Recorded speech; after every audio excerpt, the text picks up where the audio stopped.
आज हम डिस्कस करेंगे क्लास 8 साइंस का चैप्टर नंबर 5 जिसका नाम है एक्सप्लोरिंग फोर्सेस।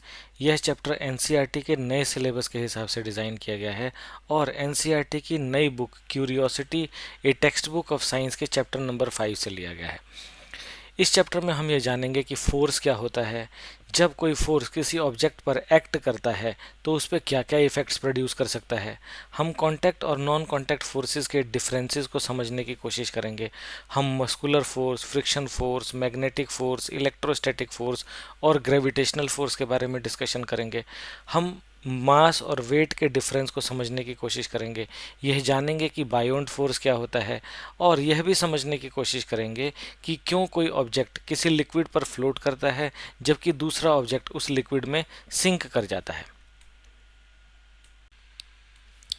तो सबसे पहले हम बात करते हैं कि फोर्स क्या होता है। फोर्स एक फिजिकल क्वांटिटी होती है। फिजिकल क्वांटिटीज़ हम उन क्वांटिटीज़ को कहते हैं जिन्हें हम मेजर कर सकते हैं और न्यूमेरिकली एक्सप्रेस कर सकते हैं। फॉर एग्जांपल, जब हम यह कहते हैं कि किसी व्यक्ति ने 10 मीटर का डिस्टेंस ट्रेवल किया, तो क्योंकि यहाँ पर हम डिस्टेंस को मेजर कर पाए और उसे न्यूमेरिकली एक्सप्रेस कर पाए, इसलिए हम यह कहेंगे कि डिस्टेंस एक फिजिकल क्वांटिटी है। इसी तरह से क्योंकि हम फोर्स को भी मेजर कर सकते हैं और उसे न्यूमेरिकली एक्सप्रेस कर सकते हैं, इसलिए हम ये कहते हैं कि फोर्स भी एक फिजिकल क्वांटिटी होती है। फोर्स को हम डिफाइन करते हैं कि इट इज़ ए पुश और पुल ऑन एन ऑब्जेक्ट। यदि हम किसी ऑब्जेक्ट को अपने से दूर ढकेलें यानी कि पुश करें, या फिर हम उस ऑब्जेक्ट को अपनी तरफ खींचें यानी कि पुल करें, तो हम ये कहेंगे कि हम उस ऑब्जेक्ट पर एक फोर्स एक्सर्ट कर रहे हैं। फोर्स की एसआई यूनिट न्यूटन होती है और इसे हम कैपिटल एन से डिनोट करते हैं। जब किसी ऑब्जेक्ट पर कोई फोर्स एक्ट करती है तो उस पर बहुत तरह के इफ़ेक्ट्स प्रोड्यूस कर सकती है। फॉर एग्जांपल, यदि कोई ऑब्जेक्ट रेस्ट पर है और अगर हम उस पर कोई फोर्स लगा दें तो वो ऑब्जेक्ट मोशन में आ सकता है। इसी तरह से यदि कोई ऑब्जेक्ट ऑलरेडी मोशन में है तो उस पर एक्ट करने वाला फोर्स उसकी स्पीड को इंक्रीज या डिक्रीज कर सकता है। अब यह इस बात पर डिपेंड करता है कि उस पर अप्लाई किया गया फोर्स किस डायरेक्शन में है। यदि डायरेक्शन ऑफ फोर्स ऑब्जेक्ट के डायरेक्शन ऑफ मोशन के अलोंग है तो ऑब्जेक्ट की स्पीड इंक्रीज हो जाएगी, और यदि डायरेक्शन ऑफ फोर्स ऑब्जेक्ट के डायरेक्शन ऑफ मोशन के ऑपोजिट है तो ऑब्जेक्ट की स्पीड डिक्रीज हो जाएगी। इसी तरह से किसी ऑब्जेक्ट के मोशन के डायरेक्शन ऑफ मोशन को भी फोर्स चेंज कर सकती है। फॉर एग्जांपल, जब क्रिकेट मैच में एक बॉलर बैट्समैन की तरफ बॉल फेंकता है तो बैट्समैन उसे बैट से हिट करके उसकी डायरेक्शन ऑफ मोशन को चेंज कर देता है। तो यहाँ पर इससे ये बात क्लियर होती है कि फोर्स किसी ऑब्जेक्ट के डायरेक्शन ऑफ मोशन को भी चेंज कर सकता है। इसी तरह से फोर्स किसी ऑब्जेक्ट के शेप को भी चेंज कर सकता है। यदि हम एक बैलून को अपने दोनों हाथों के बीच में रख कर के दबाएं तो इससे बैलून की शेप चेंज हो जाती है। तो यहाँ पर हमने ये देखा कि फोर्स किसी ऑब्जेक्ट के शेप को भी चेंज कर सकती है। फोर्स के बारे में एक इम्पॉर्टेंट बात यह है कि फोर्स तभी एग्जिस्टेंस में आती है जब दो या दो से ज़्यादा ऑब्जेक्ट्स एक दूसरे के साथ इंटरेक्ट करते हैं, और यह फोर्स तब तक ही एग्जिस्टेंस में रहती है जब तक कि ये ऑब्जेक्ट्स आपस में इंटरेक्ट करते रहते हैं।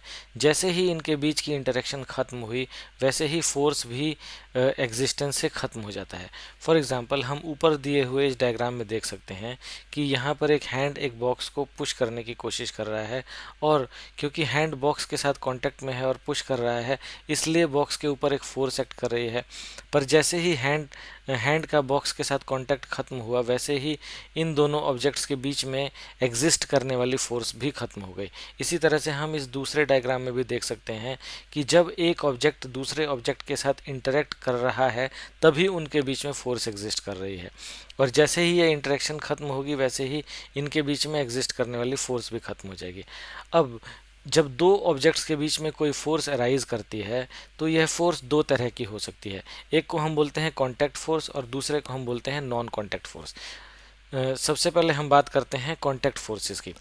कांटेक्ट फोर्सेस हम उन फोर्सेस को कहते हैं जो कि तभी एग्जिस्टेंस में आती है जबकि एक बॉडी दूसरी बॉडी के फिजिकल कांटेक्ट में आती है, या हम यूं कहें कि एक ऑब्जेक्ट दूसरे ऑब्जेक्ट के फिजिकल कांटेक्ट में आता है।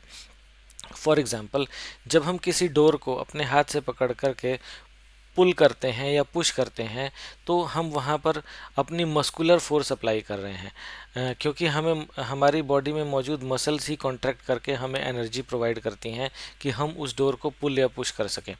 अब क्योंकि मस्कुलर फोर्स को एक्ट करने के लिए फिजिकल कांटेक्ट स्टेब्लिश होना ज़रूरी है, इसलिए हम मस्कुलर फोर्स को कांटेक्ट फोर्स कहते हैं। इसी तरह से जब एक ऑब्जेक्ट दूसरे ऑब्जेक्ट के सरफेस पर मूव करने की कोशिश करता है तो दूसरा ऑब्जेक्ट पहले ऑब्जेक्ट के डायरेक्शन ऑफ मोशन के ऑपोजिट एक फोर्स एक्सर्ट करता है, ताकि पहला ऑब्जेक्ट उस दूसरे ऑब्जेक्ट के सरफेस पर मूव ना कर सके। इस फोर्स को हम फोर्स ऑफ फ्रिक्शन कहते हैं। यह फोर्स ऑफ फ्रिक्शन दोनों ऑब्जेक्ट्स जो कि एक दूसरे के कांटेक्ट में हैं उनके नेचर ऑफ मटेरियल पर डिपेंड करता है और उनकी रफनेस के ऊपर भी डिपेंड करता है। यदि सरफेसेस ज़्यादा रफ होंगी तो उनके बीच में एग्जिस्ट करने वाला फोर्स ऑफ फ्रिक्शन भी ज़्यादा होगा। अब क्योंकि फोर्स ऑफ फ्रिक्शन भी तभी एग्जिस्टेंस में आ रहा है जब दो सरफेसेस के बीच में एक्चुअल फिजिकल कांटेक्ट इस्टेब्लिश हो रहा है, इसीलिए हम फ्रिक्शन फोर्स को भी कांटेक्ट फोर्स कहते हैं। अब हम बात करते हैं नॉन कांटेक्ट फोर्सेस की। नॉन कांटेक्ट फोर्सेस हम उन फोर्सेस को कहते हैं जो कि बिना किन्हीं दो ऑब्जेक्ट्स के कांटेक्ट में आए हुए भी एग्जिस्टेंस में आ जाती हैं। फॉर एग्जांपल, यदि हम किसी मैग्नेट को किसी मैग्नेटिक मटेरियल जैसे कि आयरन के पास लेकर आते हैं तो यदि आयरन मैग्नेट से थोड़ा दूर भी है तब भी हम देखेंगे कि आयरन का पीस मैग्नेट की तरफ अट्रैक्ट हो गया। तो यहाँ पर क्योंकि बिना कोई फिजिकल कांटेक्ट इस्टेब्लिश हुए भी एक ऑब्जेक्ट ने दूसरे ऑब्जेक्ट के ऊपर एक फोर्स एक्सर्ट किया, तो इसलिए हम इस फोर्स को नॉन कांटेक्ट फोर्स कहेंगे।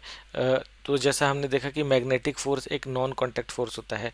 मैग्नेटिक फोर्स अट्रैक्टिव भी हो सकता है और रिपल्सिव भी हो सकता है। फॉर एग्जांपल, यदि हम किसी एक मैग्नेट के नॉर्थ पोल को दूसरे मैग्नेट के नॉर्थ पोल के पास लेकर आएँ तो रिपल्शन होगी, यानी कि सिमिलर पोल्स एक दूसरे को रिपेल करते हैं।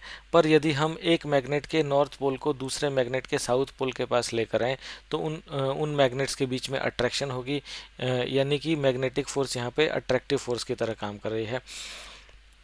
इसी तरह से इलेक्ट्रोस्टैटिक फोर्स भी एक नॉन कांटेक्ट फोर्स होती है जो कि तब एग्जिस्टेंस में आती है जब एक चार्ज्ड बॉडी दूसरी चार्ज या अनचार्ज्ड बॉडी को अट्रैक्ट या रिपेल करता है। फॉर एग्जांपल, यदि हम किसी प्लास्टिक स्केल को किसी पॉलीथीन के साथ रब करें और उस रब्ड स्केल के पार्ट को हम स्मॉल पीसीज ऑफ पेपर के ऊपर लेकर जाएं तो हम ये देखेंगे कि ये स्मॉल पीसीज ऑफ पेपर इस रब्ड स्केल से अट्रैक्ट होती हैं। यहाँ पर क्योंकि रबिंग के द्वारा हमारा जो प्लास्टिक का स्केल है वो इलेक्ट्रिकली चार्ज्ड हो गया, यानी कि उसके ऊपर कुछ चार्जेस आ गए और इसी वजह से वो दूसरे अनचार्ज्ड ऑब्जेक्ट को अट्रैक्ट कर रहा है। तो इस फोर्स को हम इलेक्ट्रोस्टैटिक फोर्स बोलते हैं और यह भी एक एग्जांपल है नॉन कांटेक्ट फोर्स का। इलेक्ट्रोस्टैटिक फोर्स भी अट्रैक्टिव हो सकता है और रिपल्सिव भी हो सकता है। जब दो लाइक चार्जेस को हम एक दूसरे के पास लेकर आते हैं तो रिपल्शन होती है और जब दो अनलाइक चार्जेस को एक दूसरे के पास लेकर आते हैं तो अट्रैक्शन होती है। इसी तरह से ग्रेविटेशनल फोर्स भी एक नॉन कांटेक्ट फोर्स का एग्जाम्पल होता है। जब इस यूनिवर्स में मौजूद कोई भी दो ऑब्जेक्ट्स जिनका कि कुछ मास होता है वो एक दूसरे के ऊपर एक अट्रैक्टिव फोर्स एक्सर्ट करते हैं जिसको हम ग्रेविटेशनल फोर्स बोलते हैं। जैसे कि अर्थ जो है, जितने भी ऑब्जेक्ट्स अर्थ की सरफेस पर मौजूद हैं और दूसरे भी ऑब्जेक्ट्स जिनका कि कुछ मास है उनको अपनी तरफ अट्रैक्ट करती है, तो हम ये कहते हैं कि अर्थ एक ग्रेविटेशनल फोर्स एक्सर्ट कर रही है। अब हम वेट और मास के डिफरेंस को समझने की कोशिश करेंगे और यह भी जानेंगे कि वेट को किस तरह से मेजर किया जाता है। आम बोलचाल में हम वेट और मास वर्ड्स का इस्तेमाल इंटरचेंजेबली कर लेते हैं, जो कि साइंटिफिकली इनकरेक्ट है। फॉर एग्जांपल, जब हम यह कहते हैं कि किसी पर्सन का वेट 70 किलोग्राम है तो यह एक साइंटिफिकली इनकरेक्ट स्टेटमेंट होती है, क्योंकि मास को हम डिफाइन करते हैं quantity of matter contained in an object. इसका एसआई यूनिट किलोग्राम होता है, जबकि वेट एक फोर्स होती है, या हम प्रिसाइजली कहें तो वेट वो फोर्स होती है जिसके द्वारा अर्थ किसी ऑब्जेक्ट को अपनी तरफ अट्रैक्ट करती है। अब क्योंकि वेट एक फोर्स होती है इसलिए वेट का एसआई यूनिट न्यूटन होता है। वेट को मेजर करने के लिए हम एक डिवाइस का इस्तेमाल करते हैं जिसे स्प्रिंग बैलेंस कहते हैं। स्प्रिंग बैलेंस के अंदर एक स्प्रिंग होती है जिसका अपर एंड फिक्स्ड होता है और लोअर एंड पे एक हुक लगा होता है। इस हुक के द्वारा हम किसी ऑब्जेक्ट को सस्पेंड कर सकते हैं। जब हम किसी ऑब्जेक्ट को इस हुक से सस्पेंड करते हैं तो उस ऑब्जेक्ट के वेट की वजह से ये स्प्रिंग बैलेंस के अंदर मौजूद ये स्प्रिंग एलोंगेट होता है, और इसकी एलोंगेशन को मेजर करने के लिए एक स्केल बनाया होता है। इस स्केल का डिज़ाइन कुछ इस तरह से किया जाता है कि एक पर्टिकुलर स्प्रिंग की एक पर्टिकुलर एक्सटेंशन वैल्यू पर ये उस ऑब्जेक्ट के वेट को इंडिकेट करता है। किसी भी ऑब्जेक्ट का मास तो फिक्स्ड होता है, अगर हम उसे किसी भी दूसरे प्लैनेट पर लेकर जाएं तो उसका मास तो फिक्स ही होगा। फॉर एग्जांपल, अगर हम 1 किलोग्राम के किसी ऑब्जेक्ट को मून पर लेके जाएं तो वहाँ पर भी उसका मास 1 किलोग्राम ही होगा, लेकिन डिपेंडिंग अपॉन कि ग्रेविटेशनल फोर्स कितना है उसका वेट चेंज हो सकता है एक जगह से दूसरे जगह पर। फॉर एग्जांपल, मून पर 1 किलोग्राम मास का जो वेट होगा वो अलग होगा, और अर्थ पर 1 किलोग्राम मास का वेट जो है वो अलग होता है। अब हम यह जानने की कोशिश करेंगे कि बायोंट फोर्स क्या होता है और क्यों कोई ऑब्जेक्ट किसी लिक्विड के सरफेस पर फ्लोट करता है जबकि दूसरा ऑब्जेक्ट उसके अंदर सिंक कर जाता है। जब हम किसी ऑब्जेक्ट को किसी लिक्विड के अंदर पार्शली या कंप्लीटली इमर्स करते हैं तो वो लिक्विड उस ऑब्जेक्ट के ऊपर एक अपवर्ड फोर्स एक्सर्ट करता है। इस अपवर्ड फोर्स को हम अपथ्रस्ट या बायोंट फोर्स कहते हैं। इस बायोंट फोर्स की वैल्यू उस ऑब्जेक्ट के द्वारा डिस्प्लेस किए गए लिक्विड के वेट के बराबर होती है।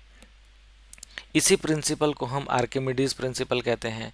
यदि किसी लिक्विड के द्वारा किसी ऑब्जेक्ट के ऊपर एक्सर्ट किया गया बायोंट फोर्स उस ऑब्जेक्ट के वेट से ज़्यादा होता है तो वो ऑब्जेक्ट उस लिक्विड के सरफेस पर फ्लोट करता है, और यदि किसी लिक्विड के द्वारा किसी ऑब्जेक्ट पर एक्सर्ट किया गया बायोंट फोर्स उस ऑब्जेक्ट के वेट से कम होता है तो वो ऑब्जेक्ट उस लिक्विड में सिंक कर जाता है। तो इस चैप्टर में हमने ये जाना कि फोर्स क्या होता है और फोर्स कितने तरह का होता है। हमने डिफरेंट टाइप्स ऑफ कांटेक्ट और नॉन कांटेक्ट फोर्सेस के बारे में डिस्कस किया। हमने वेट और मास के डिफरेंस को समझा और यह भी जाना कि किसी ऑब्जेक्ट का मास तो फिक्स होता है पर उसका वेट अलग अलग प्लैनेट्स पर अलग अलग हो सकता है। हमने बायोंट फोर्स के बारे में डिस्कस किया और यह भी जाना कि क्यों कोई ऑब्जेक्ट किसी लिक्विड के सरफेस पर फ्लोट करता है जबकि दूसरा ऑब्जेक्ट उसमें सिंक कर जाता है। Thank you very much.